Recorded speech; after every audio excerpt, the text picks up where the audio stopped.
Folks, welcome into That Betting Show for May 30th, 2019, your one-stop shop for all your sports betting needs. He's Teddy Savransky. Give him a follow on Twitter at Teddy_Covers. I'm Donnie Seymour at Right Side VP. Teddy, hallelujah. The NBA finally back in action tonight. But before we dip into that, let's get into a couple hot topics. How about last night in Beantown? Gunnarson's game winner, 3:51 into the first overtime. The reason we want to bring this up, Teddy, and go over, because obviously it keys up the series at 1-1. But more importantly, the Bruins, which were as high as 170 earlier in the afternoon, dipped to around minus 155. And boy, do I feel bad for you. 2-2 at the end of the first period, looking like an easy total, Teddy, to hit that 5.5. Uh-oh, not so fast. That's a brutal beat. I mean, legitimately, a brutal beat. You got over 5.5, and it's 2-2 after one. You win that bet. Every time. Well, not last night you didn't. That's tough. My condolences to those of you who did have an over in that ballgame. Obviously, first period over was good. The rest of the contest, a defensive scrum. At least it wasn't one of those triple overtime thrillers that last for 5 hours. I know the real NHL fans love those games. The casual fans, not so much. So at least it ended early in the first overtime. Kudos to St. Louis. Big win for the Blues. Bad result in many regards for the bookmakers who have a lot of Blues futures that they're worried about. And obviously all the wise guy money before the puck dropped last night came in on the underdog. Interesting, too, Teddy, because now we look towards Game 3. It's going to be in St. Louis on Saturday. And how about this? After having been, majority of the big favorites here in the first two games, obviously having home ice those Bruins, now flips to the Blues favorite at minus 120 to open up and at 5 with a heavy juice to the under of minus 150. Also, Teddy, we talked yesterday. After Game 1, you had that series. You said, when is the best time to actually get in and maybe get some value with the St. Louis Blues? Yesterday, the Bruins, minus 300 or so to win the series, now dropping to minus 118, Teddy. Sure, and that's what a Game 2 road win will do for series odds. And that's why I always say to anyone who's talking about betting series odds as the series progresses, I'm like, you only want to make that bet if you like the team you're supporting in their next game. Obviously, if you bet St. Louis in Game 2 and you bet them on the future market, you got the best of it in both regards. Kudos. Good bets. How about Major League Baseball yesterday, Teddy? Those Nationals getting a little bit healthier in that lineup there. Crafty Anibal Sanchez, and you might have thought you were watching a football game between the Redskins and the Falcons, because after 5 innings, 14-0 rout, and obviously carried through to an easy victory. This is what you like to see from the middle of a healthy lineup, Teddy. 8 hits, 11 RBIs coming from Rendon, Soto, Kendrick, and Adams. Gausman destroyed, only records 3 outs, Teddy, before giving up 8 earned runs. Braves now drop back to 3.5 in the NL East here. Yeah, I mean, the Nats lineup has gotten healthy again over the last week and a half or so. And when healthy, this lineup's crushing the ball. And unfortunately for Kevin Gausman, he found that out the hard way yesterday. Unfortunately for Braves backers, certainly in that contest. It's been a rough series for Atlanta. And as you mentioned, they're dropping, 3.5 games behind the Phillies. The NL East that was supposed to be great has not been great. There's room for both of these teams to move up. If Washington can fix that bullpen, the lineup's good, the starting rotation's good, there's hope for the Nats. But given the first third of the season and how poorly they played and how poorly that bullpen played, they certainly have a lot of ground to make up for their early season failures.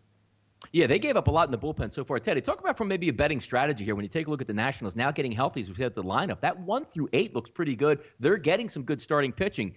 For the time being, as a better, maybe more advantageous, Teddy, to take maybe a run line on the Nationals' first 5 innings or a money line as opposed to letting it ride full game? Because we've seen that bullpen absolutely explode in the first half of the season. So I wouldn't argue with any of that. And the Nats continue to struggle in Game 1s of series. But, you want to talk about first 5 for the Nats? Makes a ton of sense. But you're laying a premium when you have Scherzer and you have Strasburg and you have Corbin, 3 guys who are being priced like aces every time they go out there, despite the team's struggles in many regards, certainly with Scherzer behind him.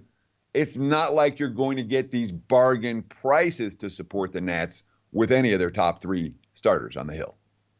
Teddy, the game plan is working well for those Miami Marlins. Just hang around for the first 5-6 innings and then start digging in on some bullpens. Happened again last night. Mad Bum threw well, got to the 7th inning, only gave up 1 earned run. Ended up finishing with 2 earned runs because the bullpen came in. The Marlins scored 2 runs in the 6th inning and continued 2 runs in the 7th inning and then continued on. 9-3 in their last 12. We're not talking about the Red Sox or the Yankees, Teddy. Those Marlins on a hot streak here. All right, so this is a point worth noting right here. When bad teams get hot, there's money to be made. You got to strike right away. And obviously, Miami's won 9 out of 12, and they've cashed many of those as underdog or very short favorites, like we've seen in this, even yesterday against Mad Bum. It wasn't like there's a ton of wise guy Miami money. When you have a bad team making a move, man, that's your time to ride them. Miami, clearly that team right now. At the same time, when you have a team that's pretty bad and they go ice cold, boy, that's your time to fade them. And that's the Giants right now. 7 straight losses, and they've been ugly losses. And losing, the bats aren't there. The starting pitching's been spotty. The bullpen's been spotty. They're just not a good team. When a bad team goes cold, there's money to be made fading them. When a bad team gets hot, there's money to be made backing them. That's certainly been the case in this series for each of the first 2 games. I wouldn't be surprised if we see more of that today as the Marlins close out the series against San Francisco. Professional sports in Miami, Teddy, talking about bad teams. Well, why don't we carry it right over to the NFL? 2019 NFL season preview, those Miami Dolphins. And how about this? Talk about, we want to hit some lottery prices here. You want the Dolphins to win the Super Bowl? 150-1. How about just to win the AFC? 66-1. And why is that? Their team total, Teddy, set this year at an NFL low 5. Dolphins finished last year at 7-9. Replaced the front office, replaced the head football coach. Now you got Brian Flores coming in. Maybe you have your quarterback of the future. You're trading for Josh Rosen. You got him on the cheap, so that might work into your advantage a little bit later in the season. But looking at what they have here, Kenyon Drake, Balaj, newly drafted Myles Gaskin in the backfield. Wide receiver core leaves a lot to be desired in this instance, but obviously clearly a rebuilding situation, looking to move forward. You're in a division now where, when we take a look, Tom Brady, the elder guardsman there in New England, you have 3 younger quarterbacks now at the helm with the Buffalo Bills, New York Jets, and those Miami Dolphins. But as I said, looking overall at the team this year, Teddy, had a nice draft pick round 1, but expectations and the bar really low this year for those 2019 Dolphins.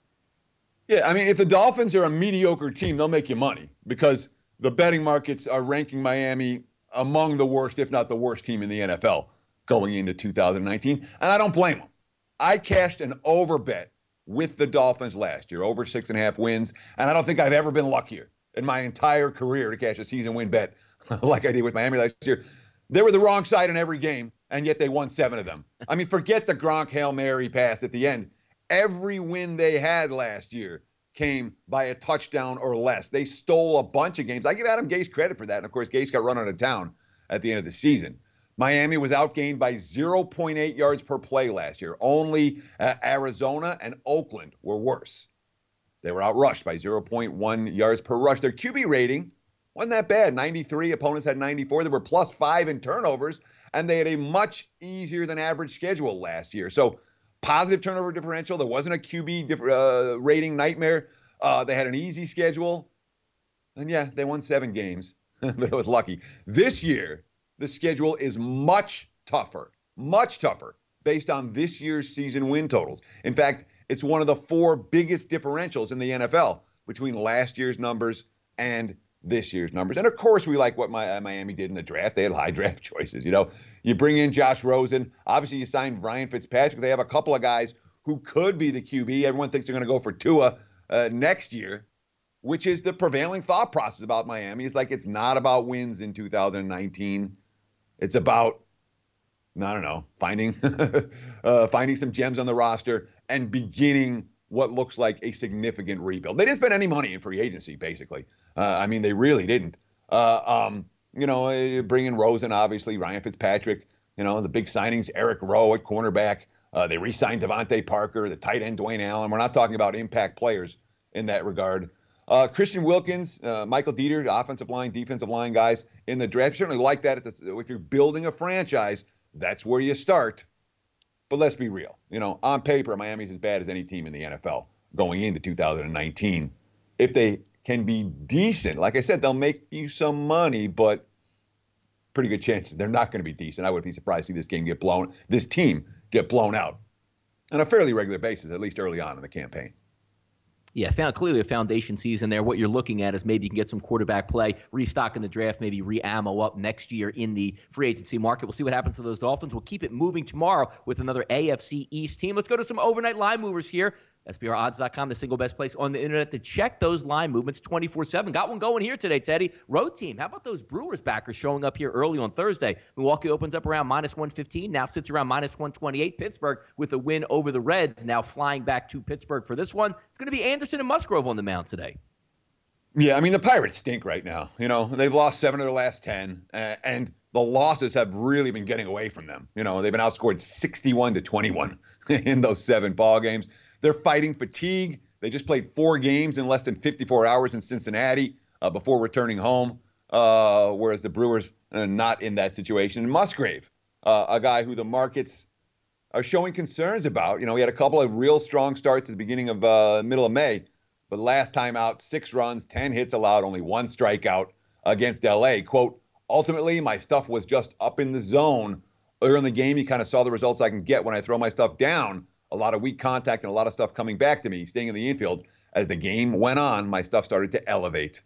Yeah, the markets don't like elevating pitches from a struggling hurler and a struggling team. Hence, all the Brewers' money.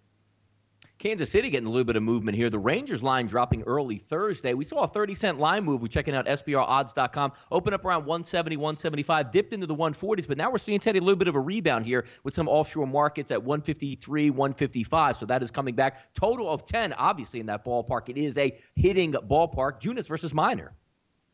Yeah, and of course, when we're talking about what the markets are doing, it's entirely based on the advanced metric.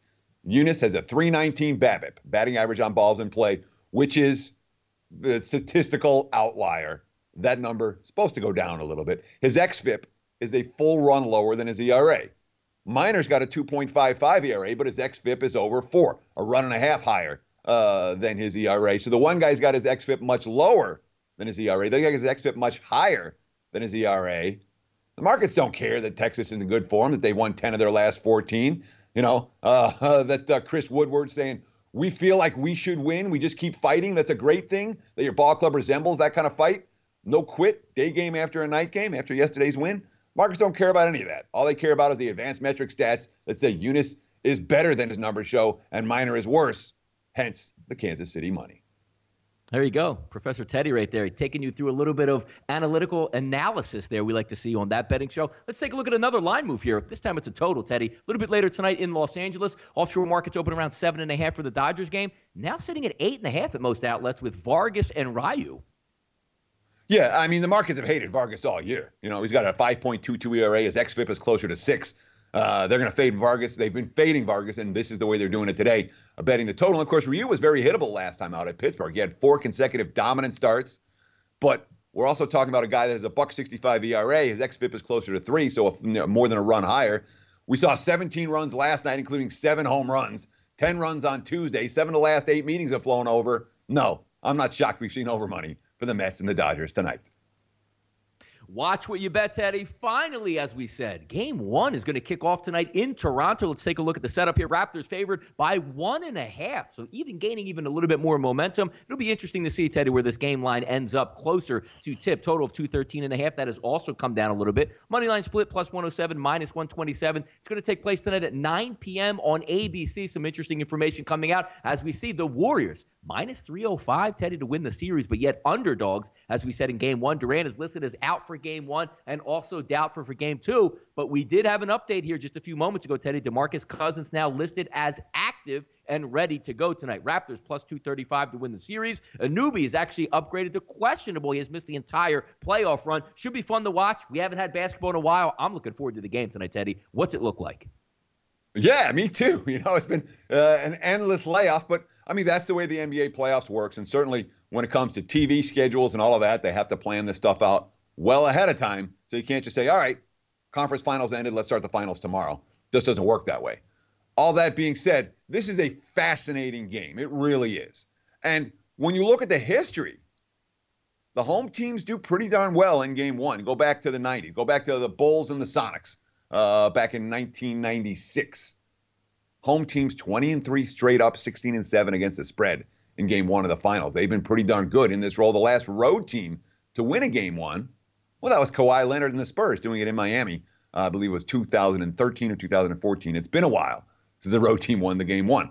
Now, the prevailing thought process here in Vegas is Warriors are clearly the better squad. But if Toronto's going to win a game one might well be that contest. And obviously, as you see with the long-term trends, game ones tend to be good. We have the Warriors off a long layoff, but boy, you look at Golden State's. I went back and looked at Golden State's track record with long layoffs in the postseason.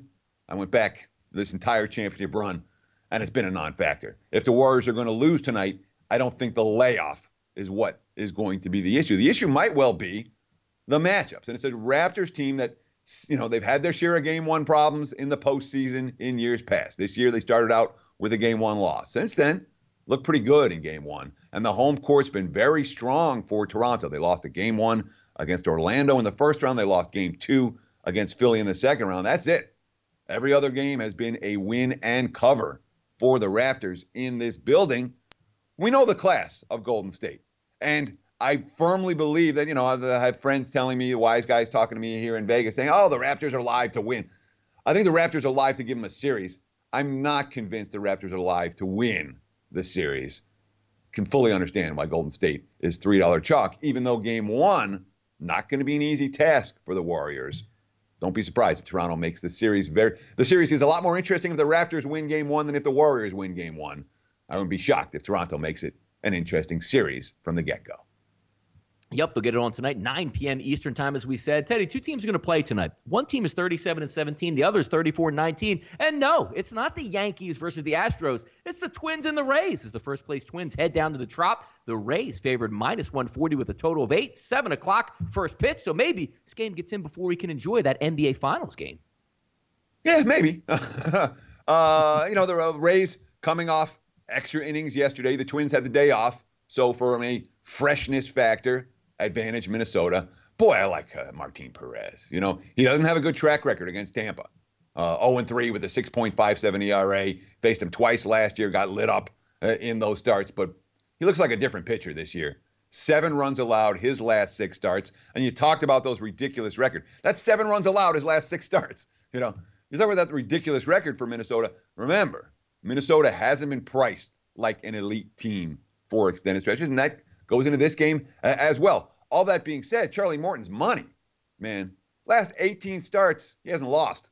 Dating back to last year, he's been solid all year long, although he doesn't have necessarily a great track record against Minnesota. But, I feel in some ways like Tampa has faced a tougher slate than Minnesota has so far. The Twins have done a lot of beating up on the weak, and you can do that in the AL Central. When you're facing an AL East team on the road, no, that's a little bit of a step up in class. I'm not convinced Perez and the Twins are going to be able to handle that step up in class tonight. Yeah, Perez reinventing himself this year. We'll see if he continues tonight. How about this, Teddy? Sleepless in Seattle? Nope. It's not the 1993 movie with Tom Hanks. It's a baseball matchup in the AL West tonight, and that's the Angels and the Mariners. Mariners favored by -111, a total of 9. Angels coming into the game, Teddy, 26-29. The Mariners, 24-34. It's going to be Pena versus Kikuchi, but one thing to keep an eye on, Mike Trout did sit out yesterday because he did have the inflammation in his foot from fouling off a pitch. We'll see if he gets back in the lineup tonight, but for your late-night viewing pleasure, maybe another game you can add on tonight. Yeah, and of course, Trout right now is officially listed as questionable. Brad Ausmus's quote, I don't expect him to be out more than a day, but you never know. Obviously, he missed yesterday. He stayed in the game and actually drew a walk in the 9th inning that sparked LA's rally in that contest. He went through electronic stimulation treatments at his locker yesterday, and the x-ray, obviously, no fracture. His quote, I expected it to be sore. It was throbbing pretty good. I woke up and it was really sore. We'll see if he plays tonight. Obviously, Trout being in or out of the lineup, I don't think there's a position player in Major League Baseball that has a bigger impact on the betting line than Mike Trout does when he's in or out for LA. So be aware, if this line starts moving in a hurry, it's based on Mike Trout info. I can't make any case for Seattle. This is a bad team. Remember that 13-2 start? Yep. That was a long, long time ago. They're 2-11 their last 13. They lost on Wednesday to Texas. They're without J.P. Crawford. Their starting shortstop just got hurt. He sprained his left ankle, although the guy who replaced him, Tim Beckham, came and hit a 2-run bomb yesterday. Didn't matter. And it's worth noting Kikuchi, who's been pretty good for Seattle. Well, this is now second look time for him. His second look against Oakland wasn't pretty in his last start. Pitched well against the Angels the first meeting, We'll see if a second look for L.A. And actually, the Angels hit him pretty good in that first. They got 10 hits off him in 5 innings in the first meeting. I wouldn't be surprised if the second look for L.A. against Kikuchi is every bit as solid for the batters as the first look was, if not more. Yeah, that's a good call, the young rookie pitcher there. I did watch that Oakland game. He was roughed up a little bit, and they kept bringing it up that second look around. We'll see if that holds up tonight. How about this, Teddy? Off the mic, we're going to have a little bit of fun here. Super teams on every single level. High school now, college, the NBA. How about Bronny and Bryce James teaming up with Zaire Wade? But the more important thing, we're a social media type environment, especially here in the sports betting industry. How about going on Instagram, Teddy, and 24 hours later having 1 million followers? Now, that might be easy for you, Teddy, but not easy for the common folk like us. Yeah, I can keep saying I'm going to set up my Instagram account, and I haven't done it yet. I should have done it yesterday and somehow tagged myself with Bronny to get 1 million followers. But look, the kids of superstar parents, they're not like us. They're growing up in the spotlight in a way that most kids don't. So to see them form a superstar team in high school makes sense. I'm not against it. It makes high school ball that much more fun to watch, and it gives us more stuff to pay attention to. But this is the future. The superstar squads are coming. Junior high superstar squads coming next, and we'll get to AAU when we talk about it later in the week. Absolutely. Superstars, no doubt, here with me and Teddy here on That Betting Show. May 30th, 2019. Thank you for tuning in. Your one-stop shop for all your sports betting needs. Once again, he's Teddy Sabransky. Give him a follow on Twitter at Teddy_Covers. I'm Donnie Seymour, right side VP. Game 1 tonight, NBA Finals. Both Teddy and I will be back tomorrow. Number 1 to set you up for the weekend and also go over the NBA Finals Game 1. Enjoy. Cash your tickets tonight, folks.